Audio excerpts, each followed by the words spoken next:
Welcome into the Sunday Nighter on the Talkin Tide podcast. I'm Chase Goodbread, sports columnist with the Tuscaloosa News, joined by Travis Reier, the senior analyst at BamaOnline.com, recapping Alabama's 42-28 home win over LSU here this evening. A lot to get to for sure. The Twitter feed for Talkin Tide, of course, is Talkin_Tide. Give us a follow there. You'll get quick links to our twice weekly podcast covering Alabama's football season here in 2023. Also, you can catch us live on Facebook, live on YouTube. So subscribes and likes there as well, if you please. And of course, anywhere you get your podcasts, including Apple Podcasts, you can find us right here on the Belly Up Podcast Network. Peterbrook Chocolatier of Tuscaloosa, one fine sponsor. Heat Pizza Bar in downtown Government Square, another.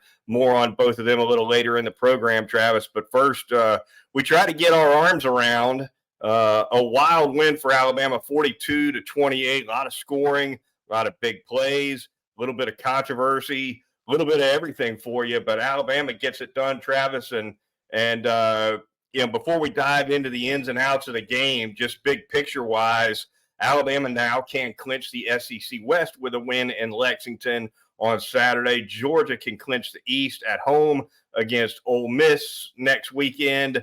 So really, given where this team was and how it was looking in September, pretty remarkable to be sitting 6-0 in league play here in early November.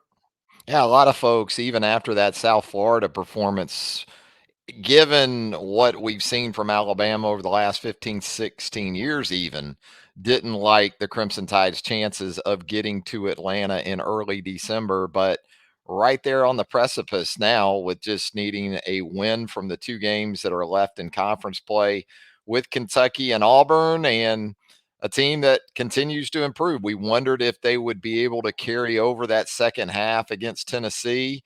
Offensively, they were certainly capable of doing that. And as you said, a game that had it all. You know, the first three quarters of the game Saturday night were 14-7 quarters. It was Alabama 14-7 after the first quarter. LSU answered with a 14-7 quarter in the second.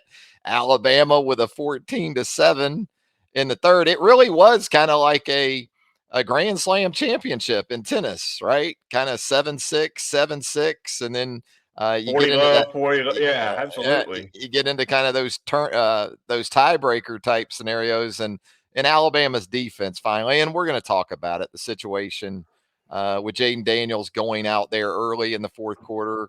Alabama was up 14 points at the time of Daniels leaving the game, but there was still a lot of fourth quarter left to be played. Yeah, let's start right there. That was definitely the play that'll be talked about certainly for a long time, longer in Baton Rouge certainly than it'll be talked about in Tuscaloosa, Travis. But a couple thoughts on it from my end. The way I saw the game, I think the biggest play of the game was the Terrion Arnold interception. Set up a huge touchdown for the Crimson Tide, turned momentum in a direction where it never really went back the other way. And Daniels going out certainly had a lot to do with that. But to me, that was the single biggest play in the game. Had Daniels gone out in the same way he went out on a vicious hit by Dallas Turner, had that happened in a one-score game in the second or third quarter, I would say that it would have been the biggest play of the game. But in a two-score game in the fourth quarter, yeah, it was big. I don't think it was Arnold interception big. No, I don't either. I think there were 3 or 4 plays in the game that and I think you're right. You can't go wrong with the Arnold interception because it wasn't just a stop. It was a setup for the Alabama offense to go up those precious 2 scores. I'll tell you another sequence there in the third quarter, because it was all LSU there from the end of the second quarter into that opening possession of the third quarter. And LSU goes up 28-21. Alabama's got, I think, a 3rd and 10 out near midfield, and they convert it. You know, they convert the 3rd and 10. Jalen Milroe does his thing, and Alabama is able to go down and get into the end zone to tie that game back up, because If that doesn't happen, Alabama gives the football back to LSU right there. You know, hadn't really seen the Crimson Tide defense slow down Jaden Daniels in that offense all that much. So if LSU goes down and goes up 2 scores like Alabama did after the Terrion Arnold interception, I think that's an area you can point to. But absolutely, to get the not only the stop, it was all about stops, how many you could get, but then to get it on the only turnover in the game, I believe, right? It was the only Right. turnover to not only produce that, to record that, but to put the offense in a great spot. Yeah, no doubt about it. That was a big, big, big moment. You know, I certainly would not put it past Jaden Daniels to erase a 2 score deficit with 13 minutes to go. He's that kind of player, and he was having that kind of night. Killed Alabama on the ground, by the way, 160 plus rushing yards. At the same time, though, Travis, the way Alabama's offense was rolling, I don't necessarily that you I don't know that you can assume that Alabama wouldn't have popped another score in there, right? Because had Turner been flagged or ejected from the game, Daniel stays in the game. Let's say he doesn't get concussed or doesn't go into concussion protocol, whatever the case might have been. He runs down, scores a touchdown. Well, Alabama's not calling the same plays that they ended up calling, the rest of the game. You don't know what would have happened from there for Alabama offensively. And I'll tell you this, if Alabama had put up one more score on top of 42 in that scenario, even Daniels would have had a really hard time. Yeah, and at the end of the night, Alabama got even quarterback play in the game. At least if you want to talk about statistical production, both these guys, it's kind of eerie, the lines for Daniels and Jalen Milroe. Now, Daniels did his in just pretty much 3 quarters of work, but a lot of that fourth quarter was about taking the clock. So even from the Jalen Milroe side of things, it was more about Roydell Williams in that fourth quarter and that run game, that interior run game with Jace McClellan and, taking 11 minutes off the clock like Alabama did. But, Jaden Daniels, 15 of 24, 219, 2 touchdowns. Jalen Milroe, 15 of 23, exactly the same number of passing yards, 219. Jaden Daniels runs for a buck 63 and a touchdown. Jalen Milroe runs for 155 and 4 scores. So that was the one thing LSU really couldn't afford to have happen. And it happened. And then if it came down to which of these defenses in that type of scenario was most likely to get off the field at the critical junctures, well, you figured that would be Alabama, and that's kind of the way it played out. Yeah, we'll stay at the quarterback position and break down that Milroe performance. His best rushing effort of the year, hands down, 4 rushing touchdowns, was an Alabama school record for a quarterback. And beyond all that, beyond the stats, Travis, to me, he just looked more explosive. I think the week off did something for Jalen Milroe's legs. I really do. I mean, just if we're just talking about the eyeball test, I saw a little more juice than what I had seen prior to the idle week. Decisive for sure. And then to have that dynamic ability to go with it, he seemed sure of himself. Maybe it was the finish to the Tennessee game. Maybe it's a confidence thing too. Maybe in terms of his psyche, he's in a far better place than he was earlier in the season. He just seems very sure of himself. And I give Tommy Reese a lot of credit. We've seen this sort of evolution of the offense, different ways in which he's getting personnel involved. Kendrick Law doing some cool things with him in the backfield and kind of as a hybrid skill player on offense. And, this offensive line too, just continues to begin to look like the group we expected to see earlier in the season. Guys like Jaden Roberts jumping in there at right guard. I thought Caden Proctor held up pretty well in the game. Again, I give Reese some credit for that because I think there's some things by design they've done more of in the last 2 games to help Caden Proctor. But, you know, just an all around really good offensive performance. And the receivers kind of under the radar in this game. But the different guys that they got involved and, Bond with 5 catches for 60, Jermaine Burton. You didn't have a lot of guys with 40 plus yards even, but you spread the ball around. And at some big moments, boy, the running backs. How about Jace McClellan with a big play for 42 yards? Jam Miller out of the backfield for 35. So got explosive plays from a number of guys. Yeah, I think it was a wheel route to Miller right over Harold Perkins' head. And Perkins ended up turning around and chasing that play down. I mean, pretty athletic of Perkins there. But nice play from Milrose. Saban made the comment that Alabama's doing some things to help the tackles out and pass protection. They certainly gave Milrose, I thought, plenty of time in this one.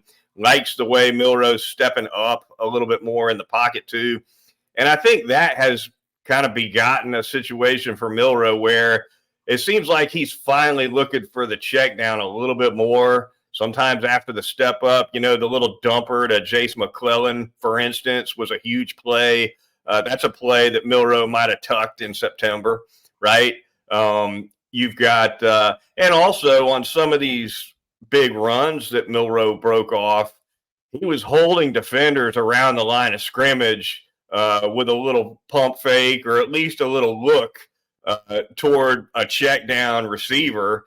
And that kind of opened things up for him. And I think I tell you what, if he starts developing a comfort level with doing that Nick Marshall kind of stuff, in the running game and, these late throws at the line of scrimmage when you get somebody to get, sucked up and out of position, he could be really dangerous. Yeah, and I thought that was even a positive on the incompletion when he missed Bond, who was wide open on the extended play. At least he had his eyes up and saw him, and just missed on the throw. And even on, I think it was the next snap, he did the same thing. He ran up into the pocket. He had McClellan out in the flat, and the threat of him maintaining passer status for as long as he did made the corner for LSU stay out there Right. with McClellan. If he doesn't think that it's even a possibility that Milroe may flip it out there, he's going to go ahead and just, come up and try to make the play on Jalen. But it helped create that space for him that he needed to score on the play. You notice too, and it's not just Milroe, but anytime you've got a quarterback, especially a really skilled RPO guy with experience at it, sometimes they can sling that pump fake when they're a yard and a half or 2 yards downfield. The defense will still bite. They're not that aware necessarily of, oh, this guy's over the line of scrimmage, right? I mean, they know roughly where he is, especially if we're talking about a DB who's downfield. But that little fake for a quarterback is something that now obviously you can't pull the trigger and throw it past the line of scrimmage, but you can still mess with the defenders even if you're at it or even a hair past it. Yeah, Tom Brady used to do it. Even though you knew Tom Brady ran the 40 and like 5'1", as a way that he would manipulate defenders, he would still, on occasion, when he navigated the pocket or kind of drifted up and in and out, he would do it to defenders. And, you're right. Jalen did it on more than one occasion. Did it to Harold Perkins on a play right by the Alabama bench where he gave him just enough. It wasn't a lot, and Perkins didn't slow down a ton, but it was just enough that it allowed Milroe to pick up an extra 8, 9, 10 yards. Couple huge sequences in the first half. Certainly we should touch on Travis. One I thought was really big. Alabama's first scoring answer down 7-0. They get the 23-yard run by Milroe around left end, I believe, to not to score 7-7. I think a quick answer was kind of needed there, right, after that big early strike on the deep ball from LSU. And it only took – it was almost like – remember the beginning of that 2008 SEC championship game when Florida just shot down and grabbed a really quick early touchdown, and then John Parker Wilson came right back down the field, hit Julio Jones on that big post pattern. It's kind of a message, our offense is here too. That's what I kind of took from that first touchdown drive Alabama was able to put together right on the back end of that opening strike. Yeah, I mean, for Alabama, it's gotten to the point where you're not really expecting opening possession touchdowns, and that was the case again on Saturday night. didn't score a touchdown on that opening possession, but got a first down or two. But absolutely, urgency was going to be everything in this game because possessions you figured would be precious.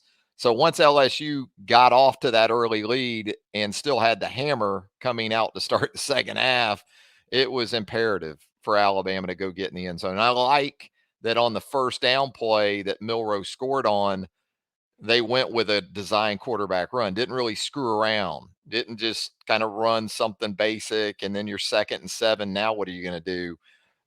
That was a design quarterback run where you kind of pin down with the receiver, bring Amari Niblack around, and he gets his guy, and it was pretty easy for Jalen Milroe from there.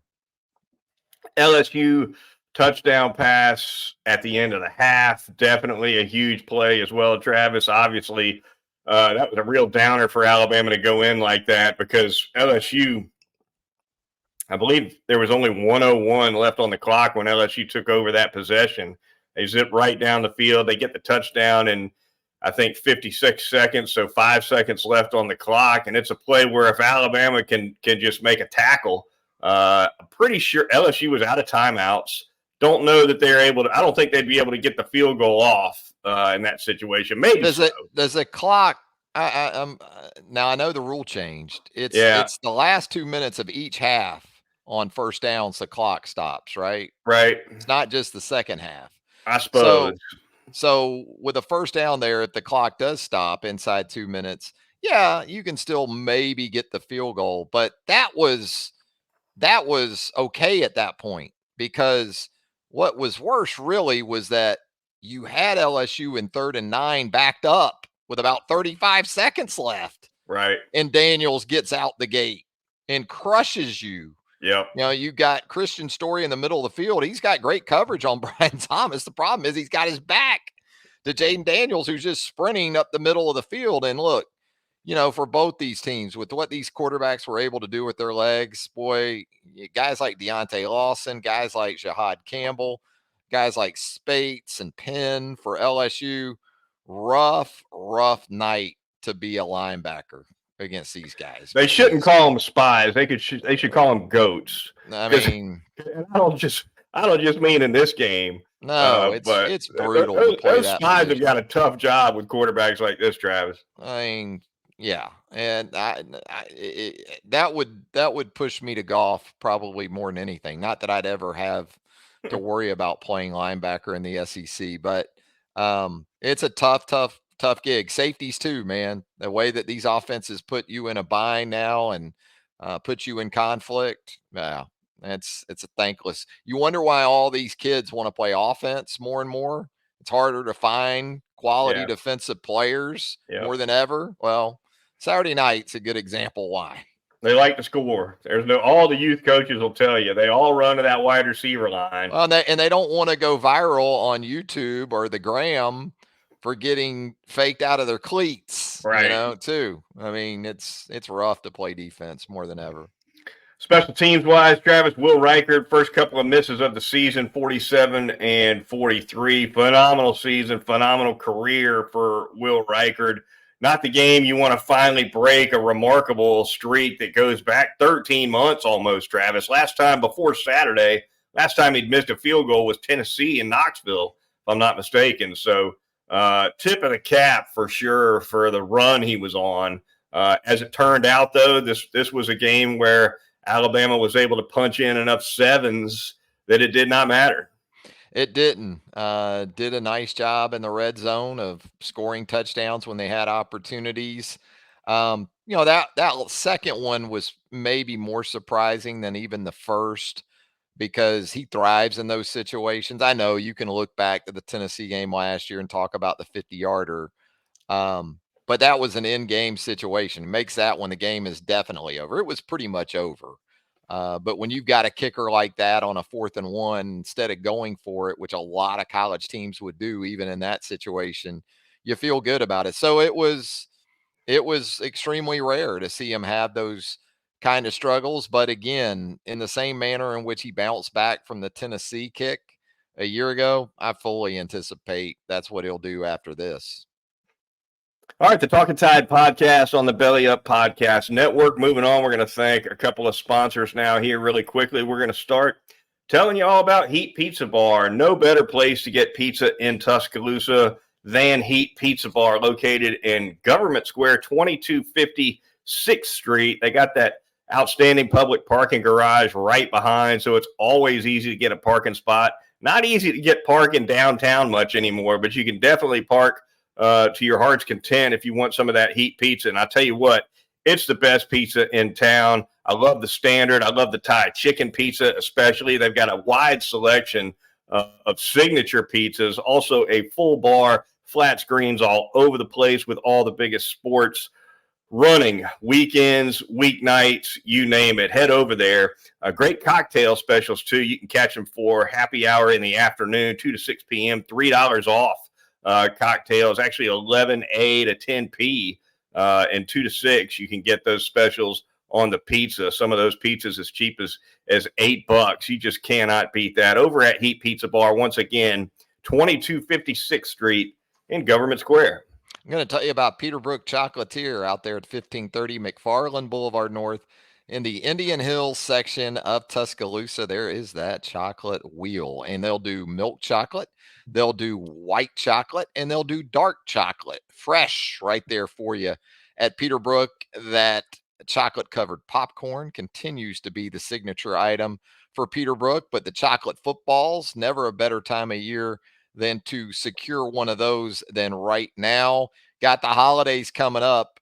Any Thanksgiving spread is not complete without some Peterbrook. Make your loved ones, make yourself happy. Treat yourself at Peterbrook Chocolatier, 1530 McFarland Boulevard North in the Indian Hill section of Tuscaloosa. The champions of chocolate, Peterbrook Chocolatier. I've been known to treat myself over at Peterbrook. It's happened a couple of Yeah, times. yeah. I'm kind of like Willie, I'm like the Hamburglar in there, that's right. Yep. Walk out of there with fat pockets. Yeah, yeah. All right. The Talking Tide podcast on the Belly Up Podcast Network. Moving on. Quick look around the Southeastern Conference as we do to close out each and every podcast. We'll jump in that 2 deep tumbler before we get out of here as well, Travis. Georgia, Mizzou, probably the biggest game in the league outside of Alabama, LSU. The Bulldogs get it done 30-21. The final score. Mizzou hung with them for a while for sure. I thought Brady Cook looked really good in some spots, but the Bulldogs, once again, just too much. Makes 26 straight, Travis, the win streak for Georgia, going back to a 2021 SEC title game loss to Alabama. That's the last time Georgia's dropped one. I think that's been maybe the key to the streak. Not seeing much of Alabama or a lot of the SEC West in general. Not to put an asterisk by it because it's still phenomenally impressive, but we do know the East isn't quite the West, and not that it maybe would have mattered, but yeah, I give Missouri credit too, man. The last couple of times they've played Georgia off their feet, really should have won the game in Columbia last year. Let that one get away. And then I thought physically, where I kind of felt like Missouri would come up short on the lines of scrimmage. They really didn't. They hung in there pretty well throughout the game. So credit to Eli Drinkwitz and the Missouri Tigers, who still are in great position to go to a bowl game of choice.